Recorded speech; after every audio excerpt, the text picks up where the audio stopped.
Good morning. Today is the 26th March and it is Thursday.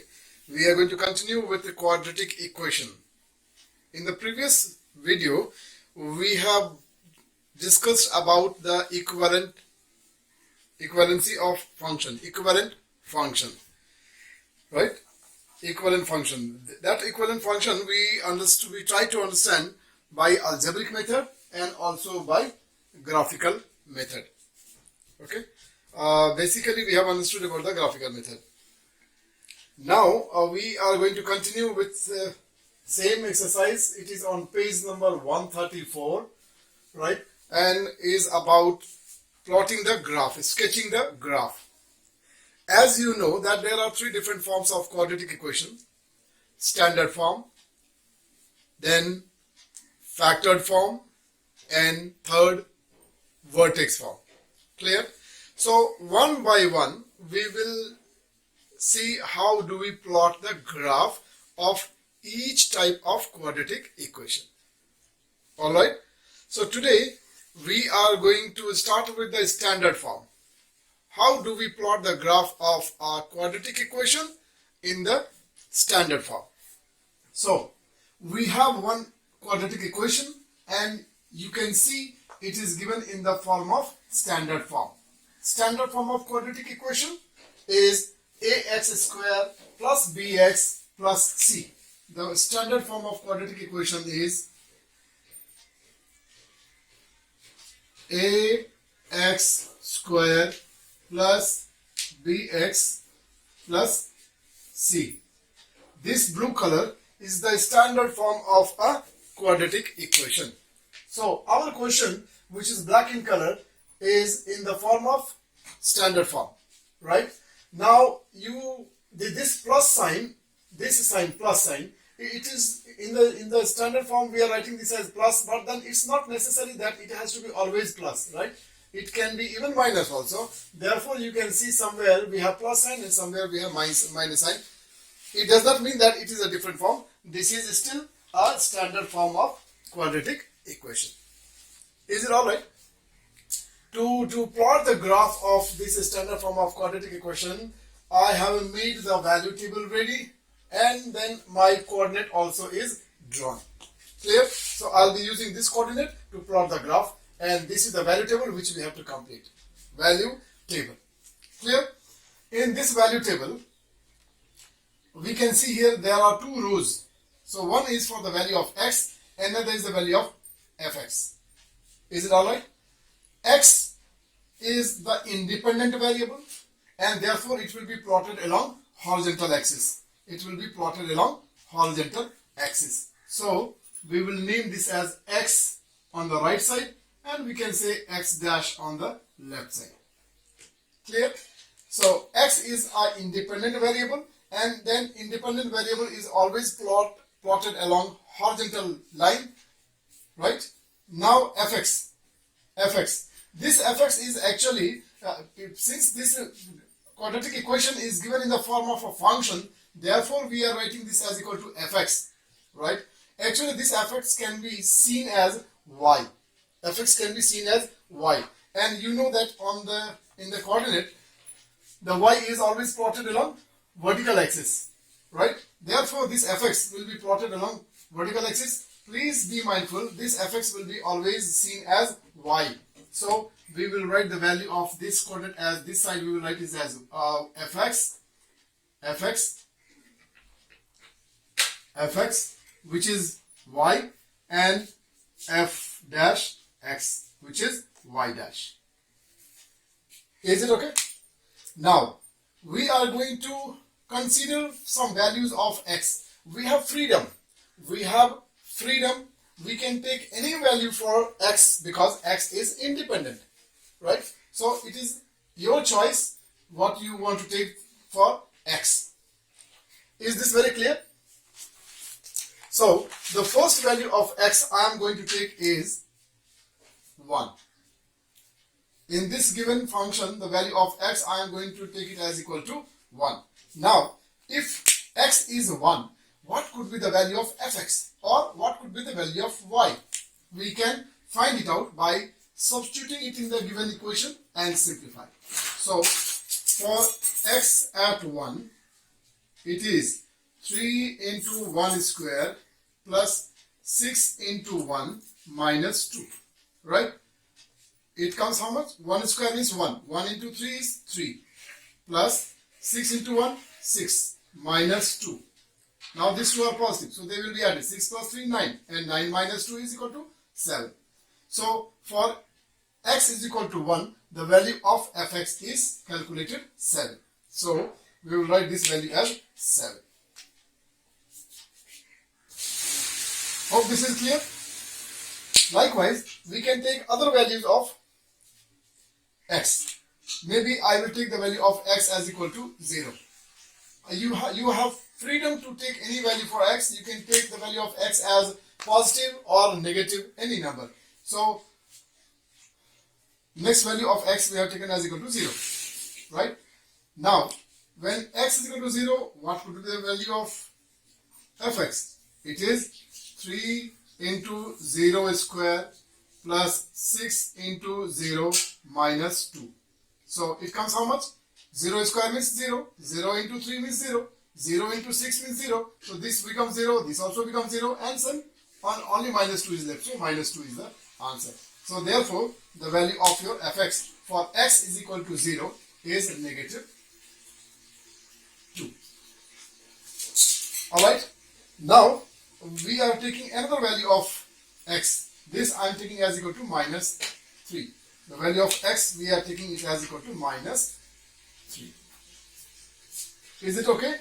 Minus 3. So when we take x as equal to minus 3, what could be the value of fx now? Let us see. F at minus 3 is equal to 3.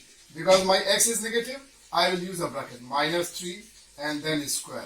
Plus 6, again I will use bracket. Whenever I have negative quantity, I always use bracket. This is equal to now what? Minus 3 to the power 2. Power is even number. So this base will become positive. So this is 3 3s are 9. 9 into 3, 27. Now this 1 is positive, 1 is negative, and you are multiplying. So when you are multiplying, you are using the sign rule. So 6 3s are 18, minus 18. Plus minus, minus. And this is minus 2 as it is. And therefore, your answer is 7. Because minus 18 minus 2, minus 20. Right? Here we are adding no sign rule. Minus 20 and plus 27. Answer is 7. So you got the another output as equal to 7. Now we have calculated. Now I will tell you, when we have calculated this value table, right, we have just randomly taken the values of x. Am I very clear? We have taken random values of x without any thought. Whatever number came in my mind, I have just taken the value of x, right? But I'm keeping in my mind that the value of x should not be large. Because also we have to keep in mind that for any value of x, the value of fx also should be limited. Because if the values of x and y becomes too large, then it will be little difficult for us to adjust. Not impossible, because there are situations where the value of x and y will have to come bigger. So we cannot avoid. For that there is another solution. I will let you know later on. Now we are going to plot this all the ordered pair. So I am going to begin. So the first ordered pair is 1 7. Okay, now before I plot this, I have to have these coordinates ready. Coordinate I have completed now. Then I make equal divisions on horizontal axis and the same equal division on y-axis. After making these divisions, then we have to choose now the scale on the horizontal axis and the scale on the vertical axis. Clear? I want to make it very clear that the scale that you are choosing along x-axis and y-axis can be same or can be different. It may be different. Not necessary that the scale that we have chosen along the x-axis, the same scale will be chosen also along y-axis is not at all necessary. It depends on your values. You want to take the same unit along the two axes, or you scale along the two axes, or you want to take the different scale along the two axes. It is depending on your value table. Is this very clear? So I want to clarify once again. As you can see, the values of my x is 1 to -3, starting from 1 till -3, right? That is why I was able to take the scale as equal to 1 division is equal to 1 unit. So I have taken the scale as 1 division is equal to 1 unit. Therefore, this division, this 1 division is equal to 1. This another division is equal to again 1. Therefore, 2. Another division is again 1 unit scale. Therefore, it is taken as 3. So you can see. I hope it is making you very clear. But along y-axis, the minimum value is 2 and the maximum value is 7. And therefore, if I start taking the scale along the y-axis also same as this x-axis, I will have difficulty because the size of my paper is limited. Right? Then, if I take the scale along the vertical axis as 1, 1, in that case, I need to have 7 division along above the origin and 7 division along below the origin. So, it is not possible for the size of this board. That is why I have taken the scale as equal to 1 division is equal to 2 unit. 1 division is equal to 2 unit. Hope this is very clear about the scale selection. Scale selection need not to be same along the two axes. It can be always different. It can be always different. With this, now I am going to start plotting the ordered pairs that I have in the value table. Now vertically we can see this is giving you ordered pair. So 1 and 7. 1 is the value of x and 7 is the value of fx. So I mark this point. X is equal to 1. So first of all go along x-axis in the positive direction up to 1. And then from there you can go either upward or you can go downward. After reaching x is equal to 1, you can go upward or you can go downward. If your y is positive, if your fx is positive, go upward. If fx is negative, then go downward. So my fx is positive 7. So I will go upward up to 7. So this is my point. Hope this point will be very, very visible to you. Now, maybe I can write the coordinate also. 1 and 7. This point is plotted. Now next point is 0 and -2. So x is 0 where? The point of intersection of the two lines is the origin. And here the value at this point, the value of x and y both are 0. Clear? So first I go to x equal to 0. So I came to the origin. Now from here where I will go? Up or down? Clear? It depends on the value of fx. Fx is -2. So from here I will come down to -2. Is it very, very clear? Okay. Next, the coordinate of this point also I write as a 0 and a -2. Now, the last coordinate, it is -7 and 3. So I will come to -7, right? And then from here I can go upward because my fx is positive. So I can go up to 7. I can go up to 7. So this is my third coordinate, third point. And the coordinate of this one is -3 and 7. All the 3 points are plotted. After all the 3 points are plotted, then next last work we have to do is we will now join this is a quadratic equation and it will give you the graph of a parabola. Therefore, we can now join these 3 points with the freehand. So I'm going to join this.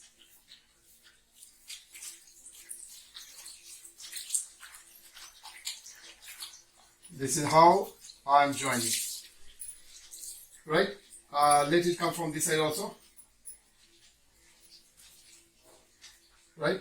I'll start from here.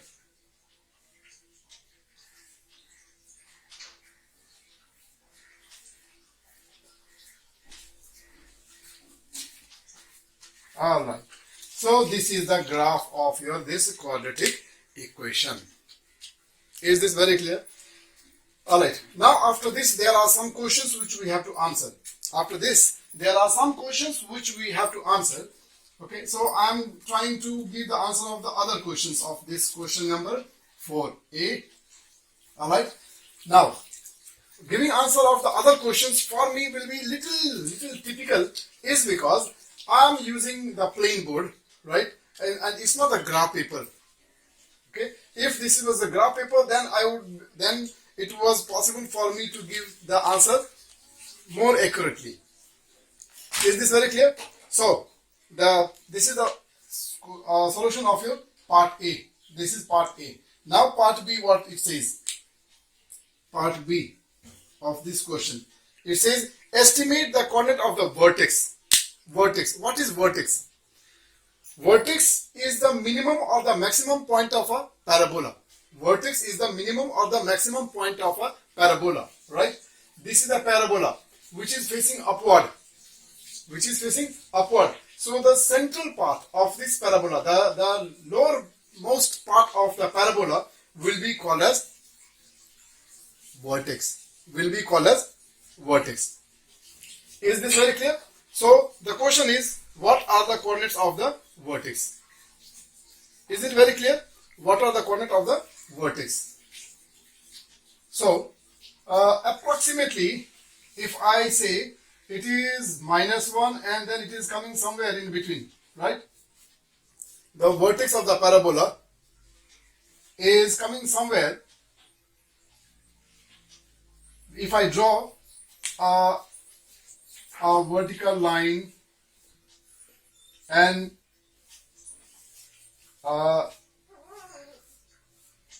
mine is, as I told you that mine will not be accurate, so you will understand this. Right? If it is graph paper, then you will be able to get the exact value of x and exact value of y. So this is the coordinate of your vertex. So whatever you get, roughly I will write this coordinate of the vertex as coordinate of vertex. Coordinate of vertex. Please understand me that this I am giving you the rough value. I am taking this as -1 and -3. Is this okay? Because the scale chosen is 2 unit. 1 division is equal to 2 unit. And this also is, and then this is somewhere in the middle. Therefore, roughly I have taken this as -3. Is this very clear? Okay. Now, we also need to know that this vertex, it gives you the minimum value or the maximum value of the function. This vertex, this value gives you the minimum or the maximum value of the vertex. Now, when you get the minimum value and when you get the maximum value. When the parabola is facing upward, this vertex gives you the minimum value of the function. If the parabola is facing upward, then the vertex gives you the minimum value of the function. Is it very clear?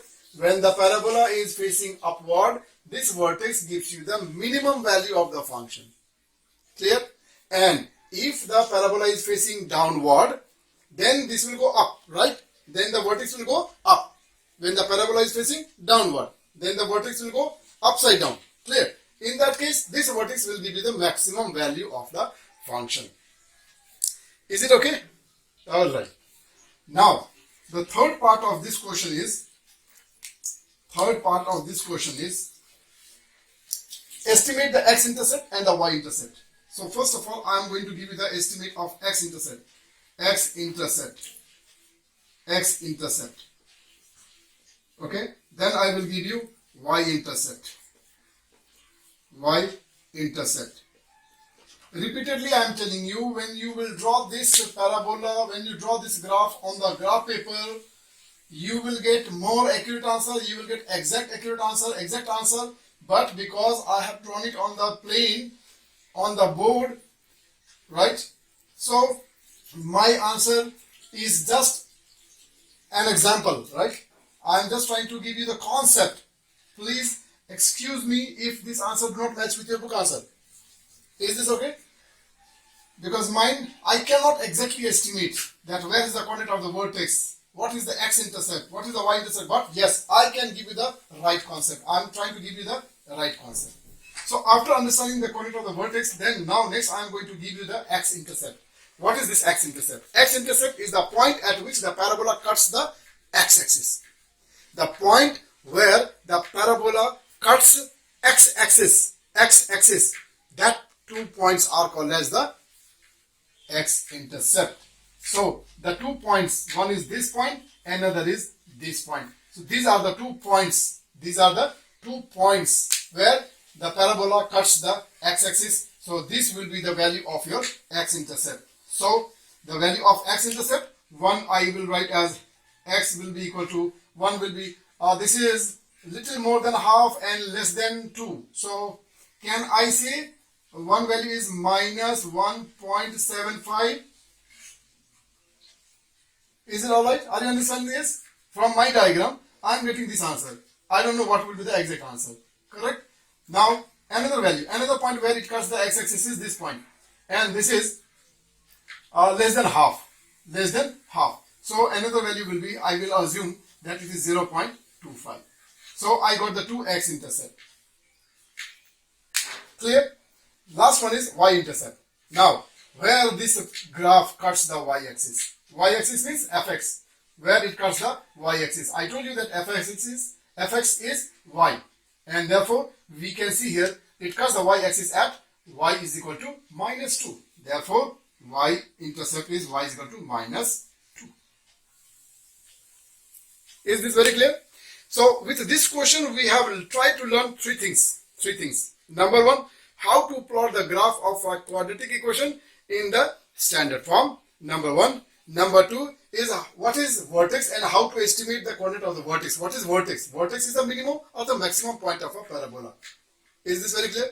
So we also learned how to write the coordinate of the vertex. And also we are able to now identify whether the vertex is the minimum point, minimum value or the maximum value of the function. And third thing that we have learned is to calculate the x-intercept and the y-intercept. By now we have understood what is x-intercept and what is y-intercept, and we are now able to write the coordinate of x-intercept and the value of y-intercept. Clear? Thank you. Now we will take one more example of the standard form of quadratic equation. Okay. This and second question will make you again very clear.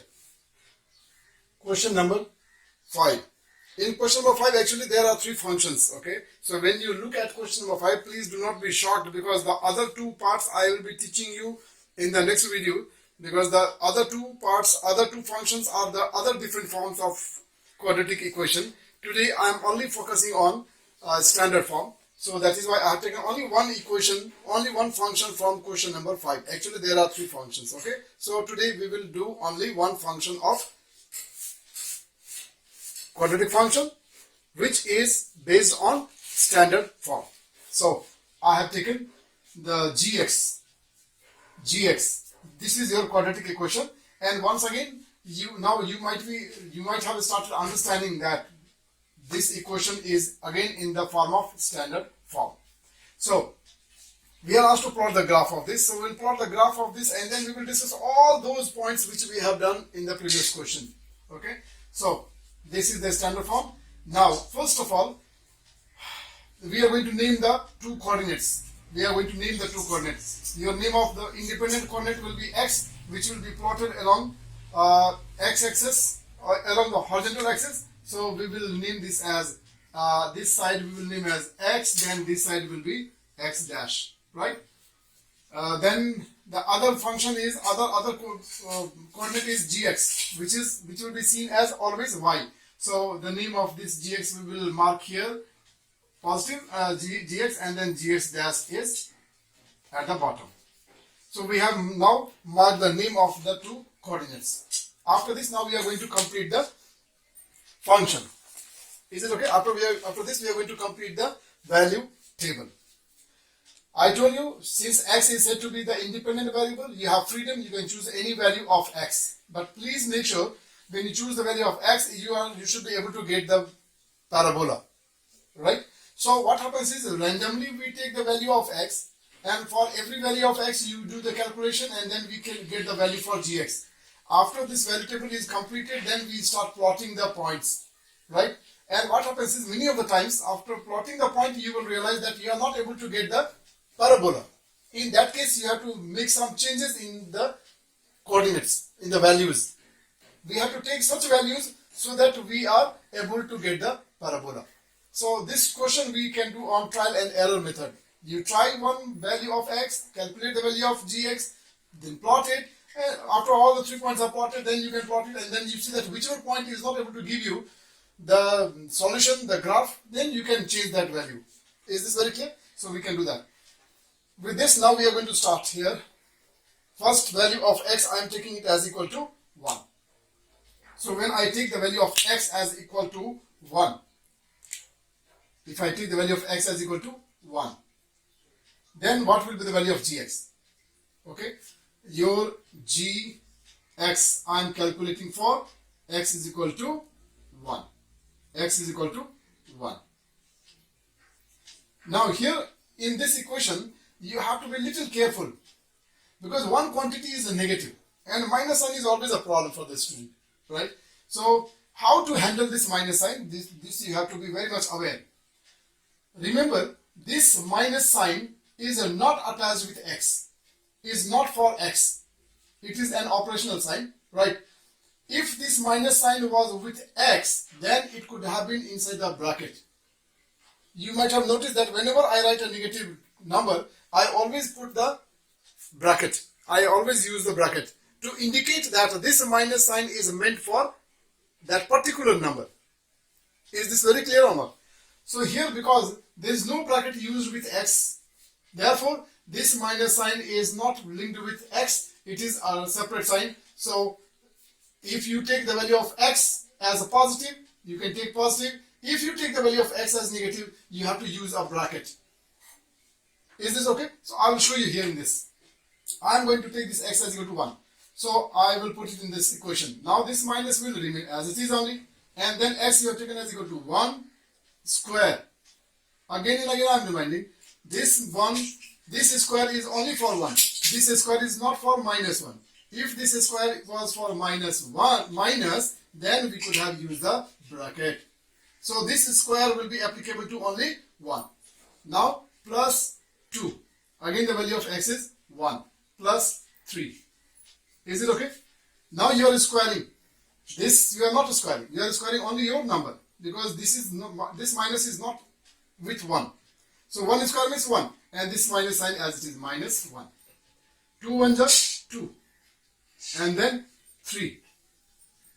So finally it becomes these two are positive and this is negative. So 3 plus 2 5 and 5 minus 1 is 4. So the value of your gx you have obtained is 4. Right? Now I am taking the value of x as equal to negative 1. Now you see here. Just to show you the sign gain, I am using 1 as a positive number, 1 and another as negative 1. So for this value of x, now what could be the value of gx? Now gx, gx at minus 1. Now this minus sign is this minus sign. And now your x you have taken as equal to minus 1. Therefore, this minus is for 1. Therefore, we are using bracket minus 1 and then square. Right? After this step, you should understand. Plus 2. And then again, I am writing x. So, x is negative. Therefore, whenever I have negative quantity, I always use bracket. You can see here. I didn't use a bracket here. Why? Because my x I have taken as positive. Clear? Here also for this one, I didn't use a bracket because my x is positive. But here my x is negative. Therefore, I have used minus sign. Therefore, I have used a bracket. And now this is plus 3. This minus 1 square will become positive. This minus 1 square will become positive. So this will become positive 1. But because of this minus sign, again this is negative. This is 2 into minus 1 is minus 2. And this is plus 3. Finally what happens? Minus 1 minus 2 minus 3. And minus 3 plus 3 is cancelled 0. So your value is equal to 0. Now next I am taking as equal to x equal to 4. Right? X at 4. For x4. So minus is minus as it is. And then the value of x is 4. My 4 is positive. So I don't need bracket. Then plus 2 into 4. And then plus 3. Now 4 square is 16. And because of this minus, it will remain minus 16. Plus 4 2s are 8. This is 8. And this is plus 3 as it is. Plus 3. Now 8 3 11. And 11 minus 16.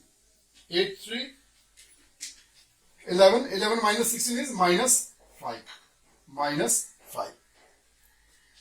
Is this very clear? Just check it. 4 square and then 2 4s are 8 and then 3. minus 5. So this I got as minus 5.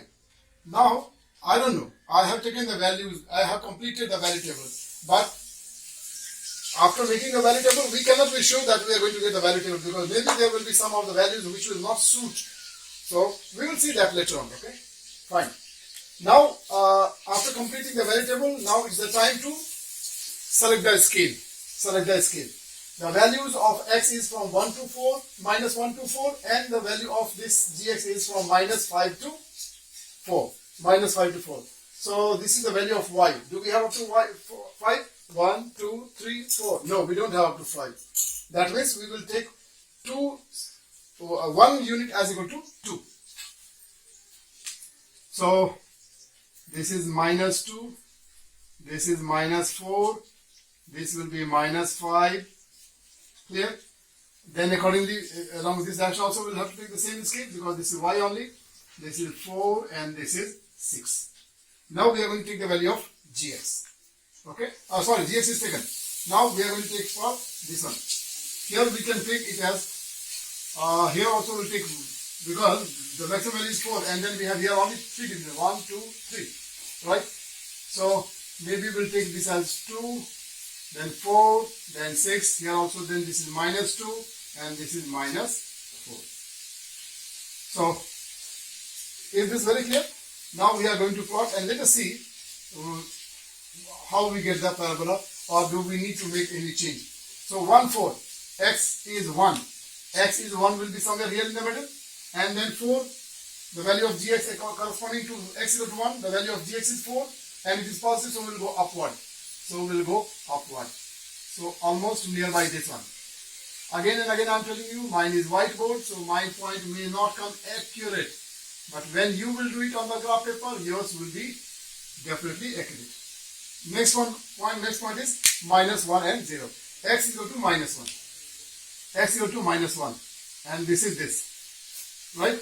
Minus 1 will be middle of this one. And then 0 here. So that means, since the value of your gx is 0, that means you don't have to go up or down. You can remain there only. So this is minus 1 and 0. This is another coordinate. Now, the third one is x is 4 and y is minus 5. X is 4 and y is minus 5. This is 6, sorry. This was 6, this was a mistake. After minus 2, minus 4, then this is minus 6. So 4 and minus 5. 4 and then come downward up to minus 5. Is this very clear? So this is 4 and this is minus 5. All the 3 points are plotted now. After all the 3 points are plotted, now we will try to join. If we are able to join and get a parabola, that means all the 3 values are perfect. If not, then we may have to change. So,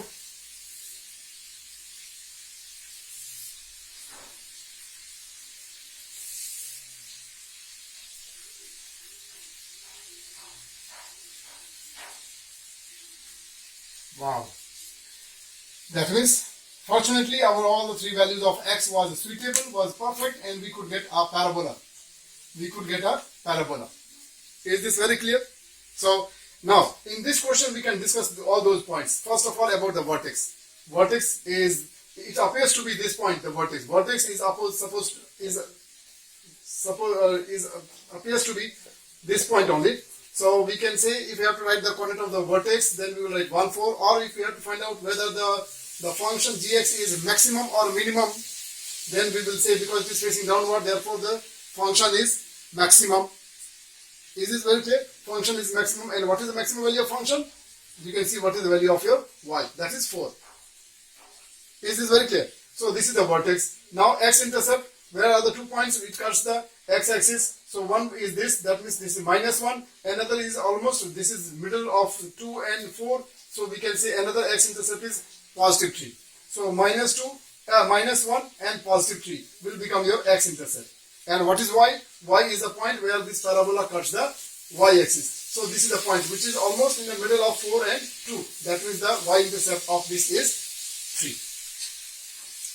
After this question, you might have understood how to plot the graph of quadratic equation in the standard form, how to find the vertex, minimum or the maximum point of the function, x-intercept and y-intercept.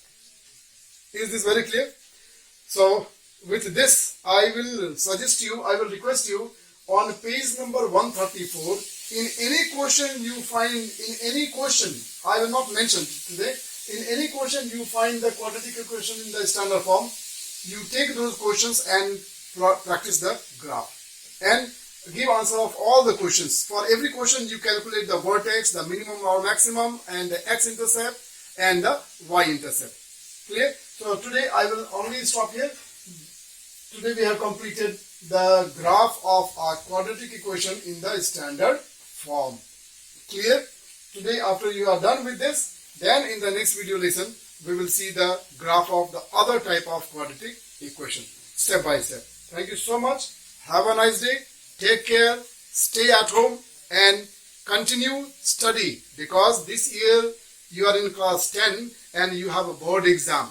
At the end there will be no excuse. You cannot say because of corona my study was affected. Me as your math teacher have consistently taught you through the video lesson, through the virtual class, right? So at least to me you cannot give any excuse, and the board also will not understand your any problem. So in order to secure your future and make your result good, please continue practicing. All the very best. Have a nice day. Take care. Thank you.